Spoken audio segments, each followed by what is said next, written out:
What exactly is an imaginary number? An imaginary number, represented with the letter I, is not some weird fantasy value dreamed up by mathematicians to describe how many rainbow smiles it takes to fill up a unicorn. It instead helps fix a logical glitch caused by multiplying negative values. First, let's take a quick look at what happens when you multiply with negative values. If we start with a square with an area of 1 and combine 3 of them, we get 3 times 1, or positive 3. Instead of a square, we can also work with a square hole. Since this hole is the absence of stuff, we can think of it as having a negative area. From the overall shape, the hole is removing 1 unit of area, and therefore has an area of -1. If we combine 3 of these holes, we have 3 times -1, which gives us -3. As opposed to adding on more squares, we could also repeatedly take them away, and in doing so, create a growing hole. Removing a square 3 times could be described as -3 times 1, which gives us -3. Or we could remove our holes. Removing a hole means we fill it in with a positive value. If we remove a hole 3 times, it means we're repeatedly adding area to the shape. We could describe this as -3 times -1, which gives us a change of +3. Multiplying a negative by a negative gives us a flipped result of a positive answer. With this in mind, let's see how we could calculate the area of the squares in the first place. The area would be the length times the width, which are both 1.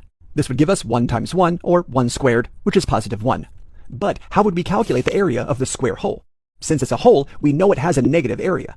The distance along the edge of the hole is 1 unit, but if we said the area is 1 times 1, we'd get the incorrect area of +1. If we considered the edges of the hole to be -1 unit in length, we'd end up with an area of -1 times -1, or -1 squared.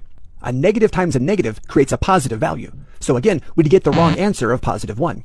What we need to find is a value that when multiplied by itself will give us a negative result. The problem is that from what we've seen so far, no value times itself will give a negative result. A positive times a positive, or a negative times a negative, will both give a positive result. This can seem frustrating because it appears so basic, but the mechanics of multiplication don't seem to allow it. The solution mathematicians have found is to simply say there exists a different kind of value, neither negative or positive, but something logically different. If this kind of value, called an imaginary number, is multiplied by itself, it creates a negative value. The letter I can represent the length of the side of our square hole. I squared equals -1.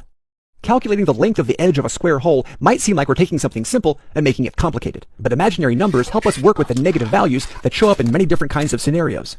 If you look at movement, a force making something move faster has a positive effect, and a force slowing it down has a negative effect. Electrical currents can oscillate between positive and negative voltage. In these kinds of scenarios, it's important that the negative values don't get flipped to positive when multiplied together. So I is an essential tool to make calculations. Do imaginary numbers exist? Absolutely, because they logically need to exist in order for us to solve problems involving negative values.